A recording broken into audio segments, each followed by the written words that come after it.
Hello everyone, this is Abhyanand Singh and welcome back to all in Silk Route Academy. जैसा कि मैंने last lecture में आपको सेल चैप्टर्स कंप्लीट होने के बाद ये प्रॉमिस किया था कि जो नेक्स्ट टॉपिक होने वाला है that is from the branch of physics, और जो सबसे फर्स्ट चैप्टर आपका है मोशन। तो मोशन के साथ हम लोग इस जर्नी को स्टार्ट करने वाले हैं। एक मिनट सर, फिजिक्स का पार्ट मोशन? बिल्कुल, फिजिक्स का पार्ट हम लोग स्टार्ट करने वाले हैं जो कि मोशन।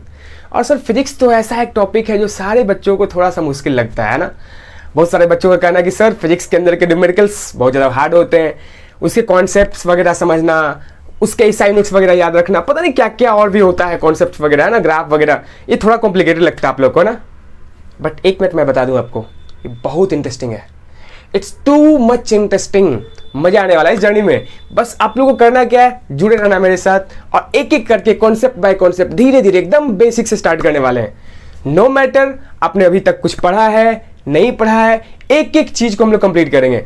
फिजिक्स क्या होता है, यूनिट क्या होता है, SI यूनिट क्या होता है, मतलब सर आप पढ़े हो नहीं पढ़े हो बिल्कुल टेंशन लेने की जरूरत नहीं है, हम आपके साथ हैं। तो चलिए स्टार्ट करते हैं आज का topic and that is from the physics. Sir physics होता क्या है? देखो ये मार्कर दिख रहा है आपको, इसको फेंके नीचे आ गया, फिर ऊपर फेंके फिर नीचे आ गया, फिर ऊपर फेंके फिर नीचे आ गया, मजा आ रहा है। कौन फेंके नीचे आ गया, हम कुछ बोल रहे हैं, आप मेरी बात को सुन पा रहे हो? अभी आवाज आ रहा है क्या? सर अभी भी आवाज आ रहा है। तो अगर हम लॉडली बोले या धीरे से बोले, आपके पास आवाज पहुंच रहा है ना, आप उस चीज को सुन पा रहे हो ना, that is the physics.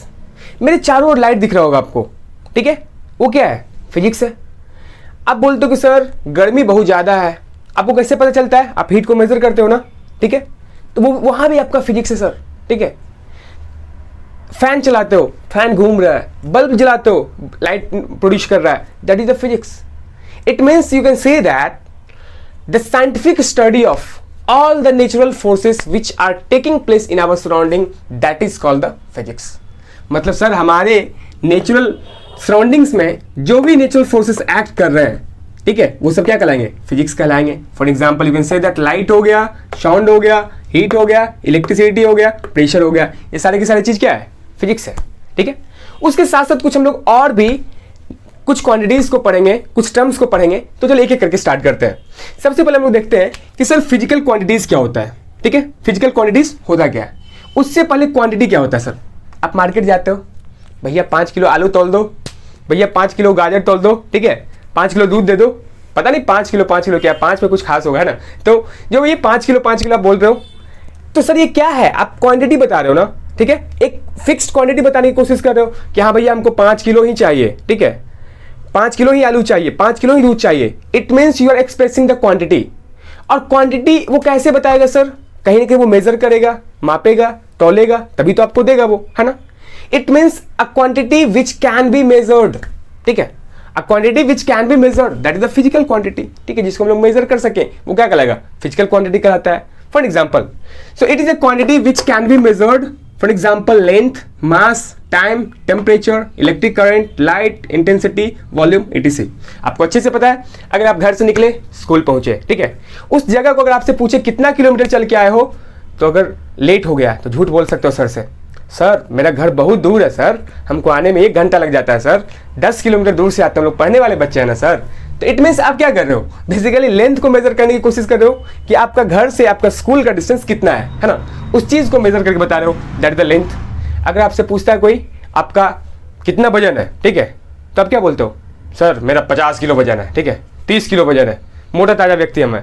In that case आप क्या बता रहे हो? मेजर करके बता रहे हो ना अपना वेट को, ठीक है। नेक्स्ट देखो, अगर टेम्परेचर की बात करें, कितना हीट चल रहा है, 30 डिग्री सेल्सियस, 38 डिग्री सेल्सियस, इसे बताते हैं।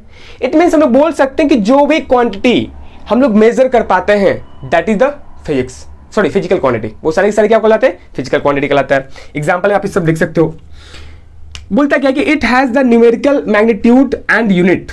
जैसे कि अभी आप बोले 5 kg आलू, ठीक है, 5 kg आलू, पोटैटो, है ना। तो 5 kg हम की बात की है, तो यहाँ पे देख रहे हो ना, एक जो आपका न्यूमेरिकल वैल्यू है, यहाँ पे एक 5 जो है वो क्या हो गया? Numerical magnitude.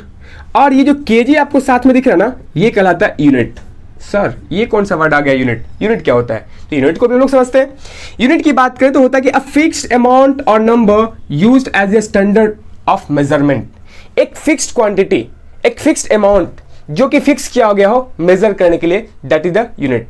फॉर एग्जाम्पल, अगर आप जाते हो मार्केट में और मार्केट में किसी कपड़े दुकान के पास जाओ और बोलो हमको ना 1 मीटर क्लोथ चाहिए, ठीक है, या 10 मीटर क्लोथ चाहिए। अब देखोगे एक इतना बड़ा सा रॉड निकालता है वो, ठीक है, इतना लंबा, और आपको नाप करके देता है कपड़ा और बोलता है कि देखिए भैया ये 1 मीटर है, आप बोलिए कितना मीटर दे दें, आपको धोती चाहिए जो चाहिए, 5 मीटर चाहिए, 20 मीटर चाहिए, 50 मीटर चाहिए, जितना लेना है ले सकते हो ना। इन दैट केस वो क्या किया, एक स्टैंडर्ड यूनिट रखे हुए हैं मेजरमेंट के लिए, तो दैट इज द यूनिट, ठीक है, सबसे स्मॉलेस्ट यूनिट बोल सकते हो उसको, जिससे वो मेजर करने की कोशिश कर रहा है, ठीक है। फिर आप देखोगे सर ऐसा यूनिट क्या होता है, ठीक।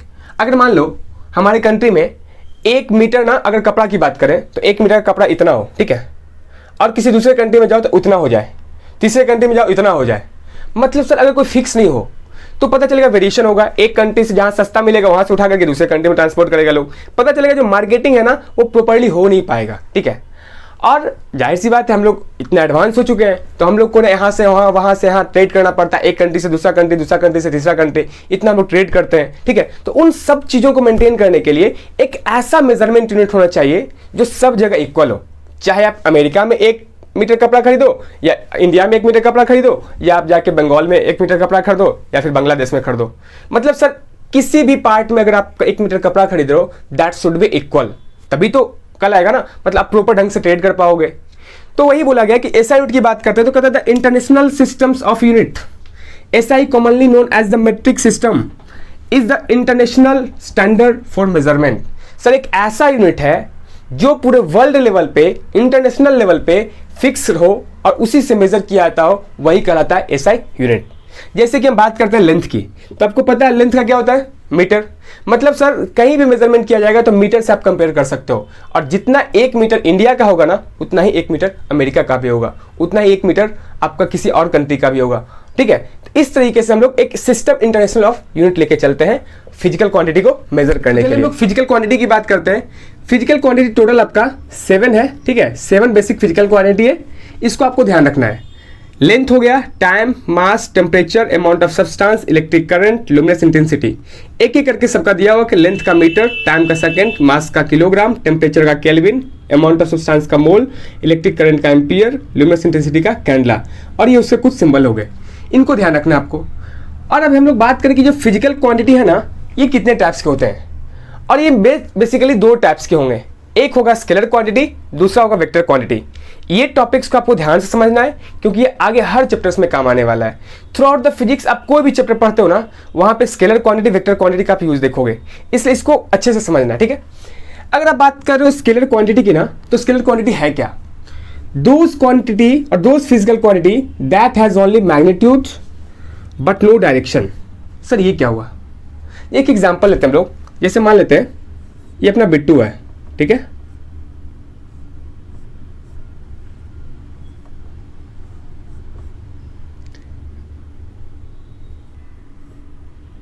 मान के चलते हैं बिट्टू के पास एक कैरी बैग है, ठीक है, ये कैरी बैग है, इसमें आप क्या किए, इस साइड से 50 रुपीज़ डाले और इस साइड से 50 रुपीज़ डाले।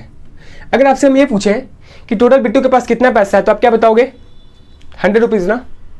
मतलब सर चाहे तो आप 50 रुपीज़ इधर से डालो या बैग में ऊपर से डालो, हर बार जो होगा ना टोटल जो सम निकल रहा है दैट इज, इसमें कोई मैटर नहीं कराना कि पैसा किस डायरेक्शन से आ रहा है, टोटल हम लोग क्वांटिटी की बात कर रहे हैं, ठीक है।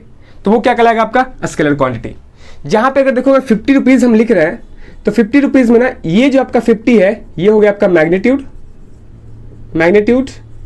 और ये जो आपका रुपीज़ है ये आपका एक यूनिट के रूप में चला गया, ठीक है। उसी तरह से हम 5 kg लिखते हैं तो 5 kg में ये क्या हो गया, मैग्नीट्यूड, ठीक है, और ये जो आपका kg है क्या है, यूनिट है। हम लोग अभी देखें कि मास का आपका किलोग्राम यहाँ हो गया kg, ठीक है। तो हम लोग एक ऐसा क्वांटिटी की बात कर रहे हैं जहां पे मैग्नीट्यूड तो होगा बट उसमें कोई डायरेक्शन नहीं होगा, डायरेक्शन से उसको कोई लेना देना नहीं है। अगर हम ये बोल रहे हैं कि अपना बिट्टू 25 किलोमीटर पर आवर के स्पीड से जा रहा है, तो हम ये बोले 25 किलोमीटर पर आवर के स्पीड से जा रहा है, तो क्या इससे पता चल रहा है कि वो किस डायरेक्शन में जा रहा है, कहाँ जा रहा है, ठीक है, किस दिशा में जा रहा है, नहीं पता चल रहा ना। इट मीन्स सर हम कुछ ऐसे क्वांटिटी की बात करें जहां पे उसको डायरेक्शन से कोई मतलब नहीं है, बस वो सिर्फ मैग्नीट्यूड को बताता हो कि हाँ वो 25 किलोमीटर के स्पीड से जा रहा है, ठीक है। तो उस टाइप से क्वांटिटी को हम लोग बोलेंगे स्केलर क्वांटिटी, जिसमें आप देख सकते हो आपका स्पीड आ गया, डिस्टेंस आ गया, मास आ गया, वॉल्यूम आ गया, मनी आ गया, टाइम आ गया, टेम्परेचर आ गया, वर्क आ गया, इलेक्ट्रिक करंट आ गया, ये सारे के सारे, ठीक है। मतलब डिस्टेंस की बात करो तो डिस्टेंस में क्या है, अगर आपसे पूछे कि आप कितना डिस्टेंस ट्रेवल करके आए हो, ठीक है, मान लो अपना घर से आप स्कूल जा रहे हो, तो आप क्या बताओगे, 2 किलोमीटर। क्या उससे ये पता चलता है कि आपका 2 किलोमीटर किस डायरेक्शन में आपका घर है, कुछ पता नहीं चल रहा ना। इट मींस वहां पे डायरेक्शन का पता नहीं हो, उससे डायरेक्शन का लेना देना नहीं हो, तो उस टाइप से क्वांटिटी को हम लोग बोलेंगे। लेकिन अभी आपको मैं एक एग्जांपल लेते हैं, उसमें देखो डायरेक्शन कैसे असर करता है, ठीक है। एक एग्जांपल लेते हैं,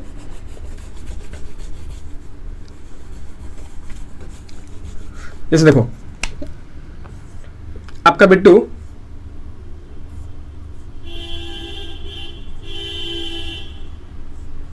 देखो, बिट्टू को अगर हम इधर 5 न्यूटन के फोर्स के साथ पुश करें और फिर 7 न्यूटन के फोर्स के साथ पुश करें, तो आप पढ़े हो क्लास 8 में कि जब अगर सेम डायरेक्शन में फोर्स को अप्लाई किया जाएगा ना, तो दोनों का क्या हो जाएगा, ऐड हो जाएगा, मतलब अलजेब्रिक सम कहलाएगा एक तरह से देखो तो, ठीक है।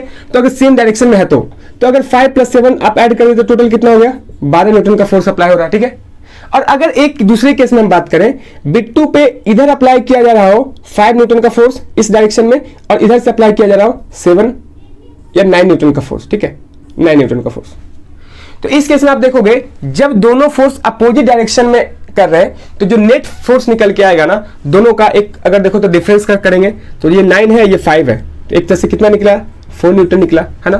तो इस केस में हम क्या देखें कि यहां पे ऐड हो गया, यहां पे सब्ट्रैक्ट हो गया, मतलब यहां पे डायरेक्शन मैटर कर रहा है। अगर हम सेम डायरेक्शन में अप्लाई कर रहे हैं, उसका रिजल्ट कुछ और आ रहा है, अगर डायरेक्शन चेंज हुआ, उसका रिजल्ट कुछ और आ रहा है। बात करो तो those physical quantities that has both magnitude as well as direction, आप इसमें फोर्स को ध्यान रख सकते हो। जब हम क्या देखें यहाँ पे अगर फोर्स का देखें तो सेम डायरेक्शन में जा रहा था फोर्स, तो दोनों क्या हो गया, ऐड हो गया, और अपोजिट डायरेक्शन में फोर्स काम कर रहा था तो क्या हो गया, सब्ट्रैक्ट हो गया। इट मींस 9 - 5 हो गया, दैट इज 4। तो यहाँ पे आप बोल सकते हो कि फोर्स क्या है सर, एक वेक्टर क्वांटिटी है, ठीक है। वेलोसिटी क्या है आपका, वेक्टर क्वांटिटी है। डिस्प्लेसमेंट क्या है, वेक्टर क्वांटिटी। एक एक करके पढ़ेंगे, इसमें रटने की बिल्कुल जरूरत नहीं है, आप अभी बस समझे हो, एक एक करके हम लोग आगे डिस्कस करेंगे, ठीक है। अभी बस सिर्फ इतना समझिए, स्केलर क्वांटिटी सर एक ऐसा क्वांटिटी है जिसमें सिर्फ मैग्नीट्यूड होगा, उसमें डायरेक्शन से कोई मतलब नहीं है। वेक्टर क्वांटिटी एक ऐसा क्वांटिटी होगा जिसमें डायरेक्शन से मतलब होगा, मतलब डायरेक्शन इफेक्ट करेगा ही करेगा, ठीक है, मतलब उसमें मैग्नीट्यूड भी होगा, डायरेक्शन भी होगा। क्लियर है। देखो तो अभी तक हम लोग ना फिजिक्स के बारे में पढ़ चुके हैं, फिजिकल क्वांटिटीज को पढ़ चुके हैं।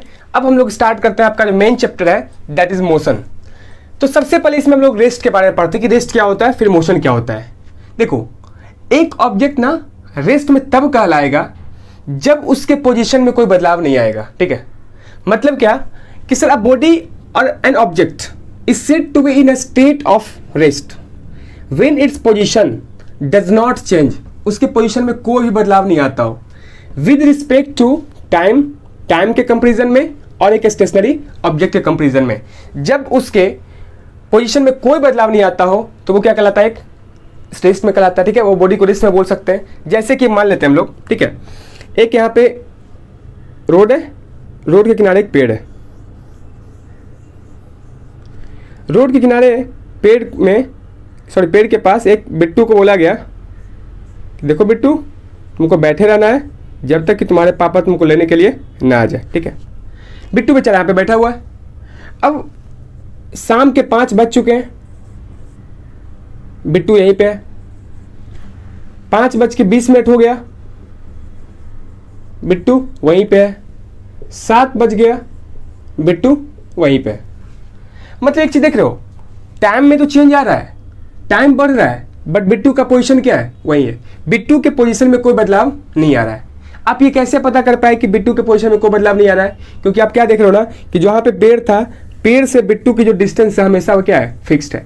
इट मीन्स आप मान के चल सकते हो पेड़ को as a stationary object, as a stationary object, और आप बोल सकते हो एक रेफरेंस पॉइंट के रूप में आप लेके चल सकते हो कि उसके कंपैरिजन में हम देख रहे हैं तो बिट्टू के पोजीशन में कोई बदलाव नहीं आ रहा है, ठीक है। और इससे हम लोग गेस कर पा रहे हैं कि सर बिट्टू क्या है, रेस्ट पोजीशन में है, ठीक है, मतलब उसके बॉडी में कोई भी मूवमेंट नहीं हो रहा है, वो एकदम बिल्कुल वहीं पे बैठा हुआ है, ठीक है। तो हम बोल सकते हैं एक ऑब्जेक्ट को कि ऑब्जेक्ट तभी वो रेस्ट में कहलाएगा जब उसके पोजीशन में कोई बदलाव नहीं आएगा, ठीक है, विद रिस्पेक्ट टू टाइम और with respect to any stationary object, ठीक। दूसरा, अगर हम मोशन की बात करते हैं तो कहता है body is said to be in state of motion when its position changes continuously, उसका पोजीशन कंटिन्यूसली चेंज कर रहा है with the passage of time, time के कंपेरिजन में उसका पोजीशन क्या हो रहा है, चेंज कर रहा है। और बोल सकते हो पासेज ऑफ टाइम और स्टेशनरी ऑब्जेक्ट, और स्टेशनरी ऑब्जेक्ट। जैसे हम लेके चलते हैं कि ये जो बिट्टू है, ठीक है, बिट्टू के पापा आ गए, बिट्टू के पापा बाइक पे इसको बैठा लिए और बिट्टू यहाँ से मूव करना शुरू कर दिया। मान लो यहाँ पे अभी पॉइंट ए है, ये पॉइंट बी है, पॉइंट सी है।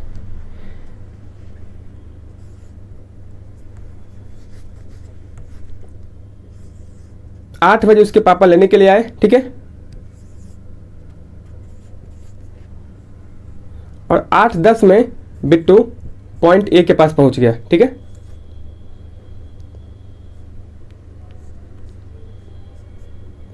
फिर बिट्टू पॉइंट बी के पास पहुंच गया। बिट्टू थोड़ा बड़ा हो गया है ना।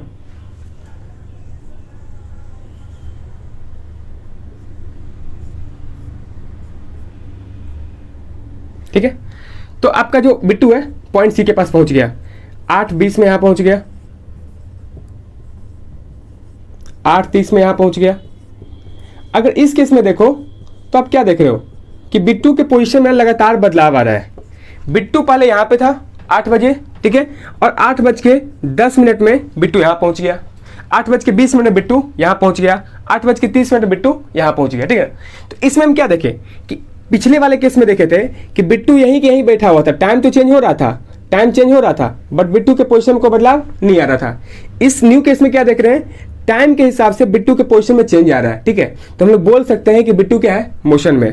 जैसे कि मान लो हम यहाँ पे हैं और यहाँ पे हम ऐसे से मूव करें, ठीक है, तो हम क्या है, मोशन में, ठीक है। फिर हम वापस आ रहे हैं, हम क्या है, मोशन में। जैसे कि एक मिनट के लिए सोचो, आप लोग आंख बंद करो, ठीक है, रिसेंटली एक बार आंख बंद करके सोचो, हम अभी यहाँ पे हैं, ठीक है, और अब आंख खोल के देखो तो आपको लगा होगा ना कि सर का पोजीशन है यहाँ से यहाँ आ गया, ठीक है, मतलब हमारे पोजीशन में बदलाव देखने को मिला ना। इट मीन्स हमने यहाँ पे से यहाँ शिफ्ट किया, तो आप बोल सकते हो सर बीच में ना कुछ टाइम्स के लिए क्या थे, मोशन में थे, ठीक है। इस तरह से आप गेस कर सकते हो कि रेस्ट क्या होता है और मोशन क्या होता है।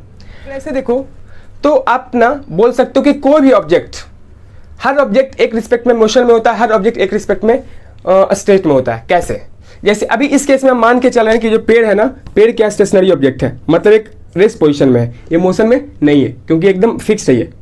अब एक चीज देखो, अगर हम ये देख रहे हैं अर्थ के बारे में, तो अर्थ क्या होता है, घूमता है, ठीक है, सन के चारों ओर घूम रहा है ना। अब कोई अर्थ से बाहर जाकर के इस पेड़ को देखे तो उसको तो यही लगेगा ना कि जब पूरा अर्थ घूम रहा है तो अर्थ के ऊपर में जो पेड़ है, पेड़ भी क्या होगा, घूम रहा है। मतलब डिपेंड करता है कि आप किसको एक रेफरेंस पॉइंट लेके चल रहे हो, ठीक है, कहां से आप रेफरेंस पॉइंट लेके जज कर रहे हो कि कौन सा रेस्ट में है, कौन सा मोशन में है। अगर हम अर्थ के बाहर से जाके देखेंगे तो उसके मुकाबले बिट्टू भी मोशन में कहलाएगा और आपका अर्थ, ये पेड़ भी मोशन में कहलाएगा। लेकिन अगर हम इस ग्राउंड लेवल की बात करें तो फर्स्ट केस में हम देखे थे कि बिट्टू भी रेस्ट में था और पेड़ भी क्या था, रेस्ट में था। सेकेंड में केस में क्या देखे कि पेड़ आपका रेस्ट में था और बिट्टू क्या था, मोशन में था। लेकिन अगर यही आप अर्थ के बाहर से देखो तो आप तो यही बोलोगे कि सर जब अर्थ चारों ओर घूम रहा है तो साथ में ये पेड़ भी घूम रहा है, पेड़ घूम रहा है, बिट्टू भी घूम रहा है, इट मीन सबके सब क्या है, मोशन में। तो it's depends on the reference point कि आप क्या लेके चल रहे हो, ठीक है। इसलिए बोला जाता है motion is relative, motion is relative. Example लेते हैं, मान लो आप दो दोस्त हो, ठीक है, बस के अंदर बैठे हुए हो और बस आपकी मूव कर रही है। आप यहाँ पे, ठीक है, एक सीट यहाँ पे, एक सीट यहाँ पे, आप यहाँ पे बैठे हुए हो और एक यहाँ पे बैठे हुए आपका दोस्त, ठीक है, दो दोस्त हो, पैर लटका के बैठे हुए हो, ठीक। और मान लो एक आपका तीसरा दोस्त है जो बाहर में है, आपको सी ऑफ करने के लिए आया है, ठीक है। अगर देखो, अगर आपकी बस यहां से मूव कर रही है तो इस दोस्त के लिए, आपके तीसरे दोस्त के लिए आप दोनों क्या कहलाओगे, मोशन में कहलाओगे, क्योंकि आपकी पोजीशन मान लो यहां पे थी ए पॉइंट पे, तो ए पॉइंट से पोजीशन आपकी कहां चली गई, बी पॉइंट के पास। इट मींस आप क्या कर रहे हो, मूव कर रहे हो, तो इसके मुकाबले आप मोशन में हो, ठीक। लेकिन अगर आप देखो एक दूसरे को देखो, अगर ये देख रहा है इसको और ये देख रहा है इसको, तो इसको लगेगा कि ये तो रेस्ट में है क्योंकि ये पहले जहां पे बैठा हुआ था वहीं भी अभी भी है, इसको लगेगा कि ये रेस्ट में है। इट मीन्स आप दोनों यहाँ पे ना एक दूसरे के रेस्ट में कहलाओगे, बट इसके मुकाबले आप क्या कहलाओगे, मोशन में कहलाओगे। क्यों? It's all about a reference point.